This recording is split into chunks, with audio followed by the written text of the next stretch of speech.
الحمد لله وكفى وسلام على عباده الذين اصطفى۔ دین میں جن باتوں کی بہت زیادہ تاکید کی گئی ہے ان میں سے ایک بات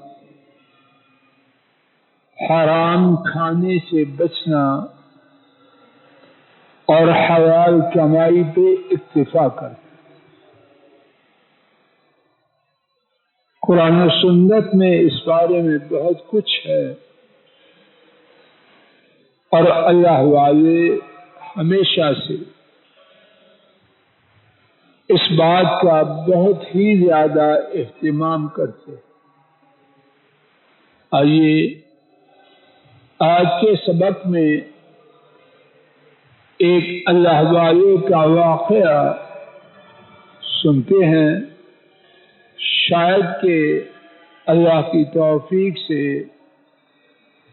وہ میرے اور آپ کے لیے ساری زندگی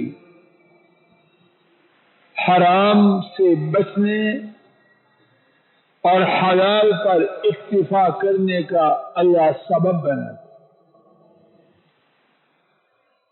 یہ واقعہ ہے جناب صدیق رضی اللہ تعالی عنہ کا، اور اس واقعہ کو روایت کیا ہے امام بخاری رحمہ اللہ تعالی نے۔ اما عائشہ رضی اللہ تعالی عنہا نے بیان کیا، ایک غلام ابو بکر رضی اللہ تعالی عنہ کے لیے کمائی کرتا اور جناب صدیق رضی اللہ تعالی عنہ اس سے کھایا کرتے۔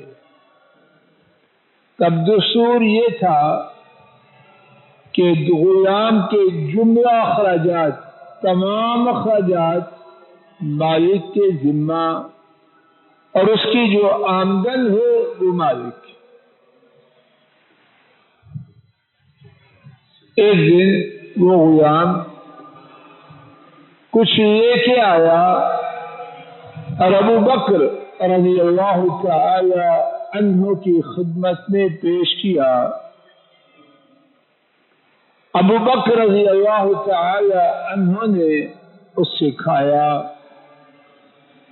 غلام نے کہا، آپ کو پتہ ہے کہ میں یہ کہاں سے آیا؟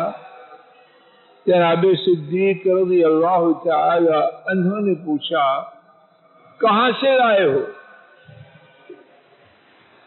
کہنے لگا، كنت تكهنت لإنسان في الجاہلیہ وما أحسن الكهنة، میں نے جاہلیت کے زمانے میں ایک شخص کو اٹکل پچو سے ویسے ہی کوئی بات کہی، اس نے پوچھا، میں نے بتلایا، اور مجھے اس بارے میں کوئی علم نہیں تھا۔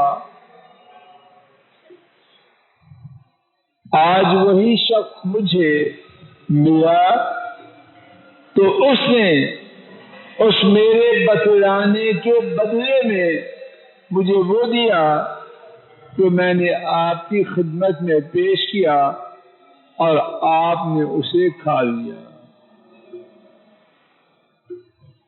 ابو بکر رضی اللہ تعالی عنہ نے جب یہ سنا، اپنا ہاتھ اپنے منہ میں ڈالا، فقاء كل شيء في بطنه، ان کے پیٹ میں جو تھا اس کو باہر پھینک دیا، طے کر دی۔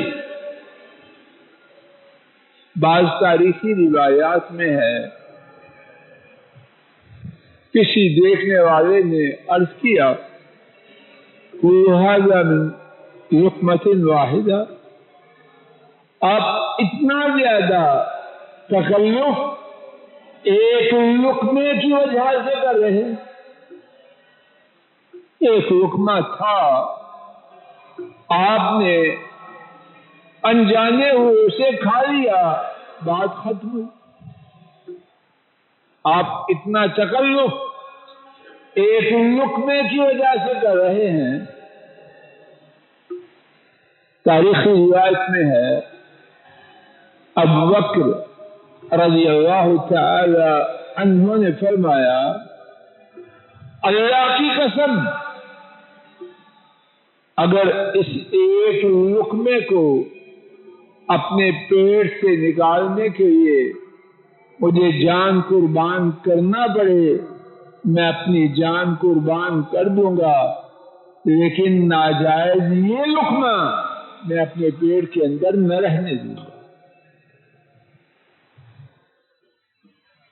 اور یہ بھی ہے انہوں نے فرمایا نبی کریم صلی اللہ علیہ وسلم نے فرمایا کہ انسان کے جسم کا جو حصہ حرام سے پرورش پائے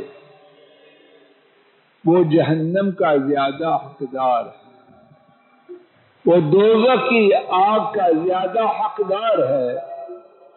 اور مجھے خدشہ ہوا کہ میرے جسم کا کوئی حصہ اس ایک لقمہ کی وجہ سے پرورش پائے. اللہ اکبر. کیا میں آپ ان کے نقش قدم پر ہیں؟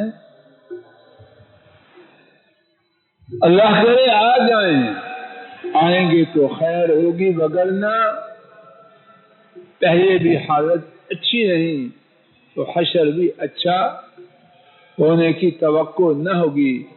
اللہ مجھے آپ کو حرام سے بچنے، حلال فراخ مقدار میں اپنی رحمت سے عطا فرمائے. اور اس بارے میں ہماری جو بہت کوتاہیاں ہیں اللہ اپنی رحمت سے انہیں معاف فرما دے. وآخر دعوانا ان الحمد للہ رب العالمین.